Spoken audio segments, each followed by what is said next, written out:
Today I'll be doing an oil change on my Jeep WJ 4.7 liter V8. Typically what is recommended is 5W30, that is what the owner's manual will say. However, I read a lot of things on various forums and Facebook groups from people saying that they had really good success with 10W40.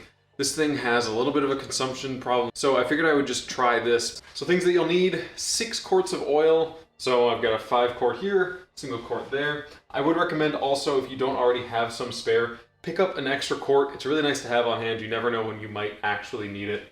And then go ahead and grab a filter. I found these very cheap online, and I really like Man filters because they're OEM for a lot of brands. So I trust this a lot more than a Fram, which would have been the equivalent price had I gone and bought something locally. Oil filter socket.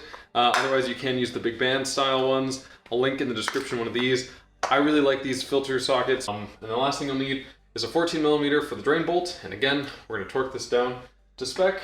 The one thing that I am missing, which I do typically replace, is the drain plug. However, I'm just going to go ahead and reuse it. Last time I know that I torqued it to spec, so it should be fine to be reused once or twice. We're going to remove the oil cap just to ensure that when we drain the oil, it comes out nice and smooth and evenly.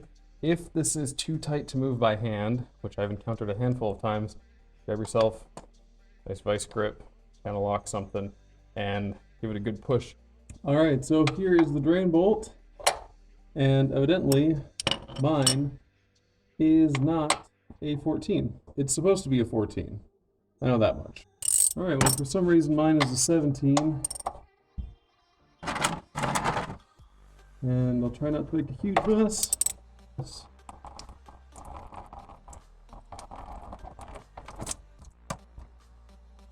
That was not as bad as I thought it'd be.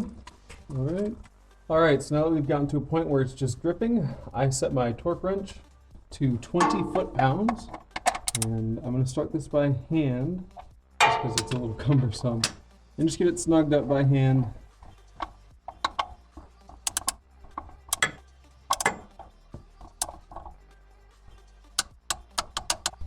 All right, next up we have to remove the oil filter. All right, so I expect this to be the messier part, just because of where it sits and how it is.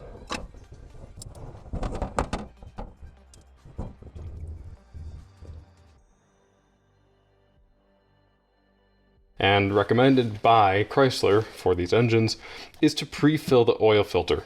Slightly pre-fill it to what I believe to be a reasonable amount where I can still mount it in there, you know, without spilling it, which is going to be kind of at that angle.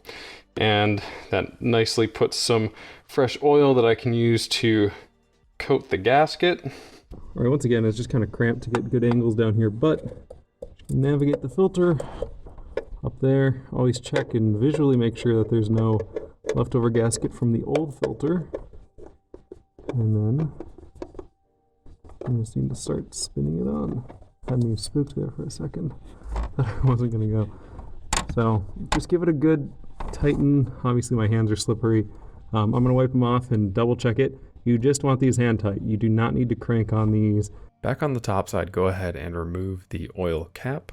And then I'm actually going to only fill it with 5.5 quarts of oil. I'm then going to run it, verify no leaks, let it sit for about a minute or two, and then I will check the dipstick level to ensure that I don't overfill it. At that point, if need be, I'll add the extra quarter or half of a quart that is necessary. Okay, just under half. Open the garage door. Put this cap back on first, actually. Okay, now there's a lot of oil on the ground, but any leaks at the filter should be pretty obvious. Same with the drain plug. That all looks good. And then the other thing you're going to want to check is the oil pressure, which is looking just perfect there, including the check engine light, Jeep Classic. So turn it off, let it sit. I'm going to check the oil level at the dipstick. All right, so now dipstick tube back here. Gonna wipe this off. We're going to stick it back down. Okay, so it's more like a third of the way. Maybe half.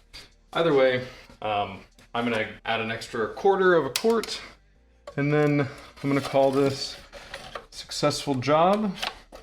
Reset the service reminder interval up there. Go ahead and put the key to the accessory position, go ahead and get through to the service reminder, hold reset, and there you go. Little bonus clip featuring my dog. One thing that I forgot to mention is that you are going to have a small puddle under the Jeep in the front where that little pan rides underneath the oil filter. There's really no way around it unless you want to go ahead and try to clean out that whole area underneath the oil filter. Otherwise, just give it a week, let it all drip out, put some cardboard under it, and that's how you can check for leaks.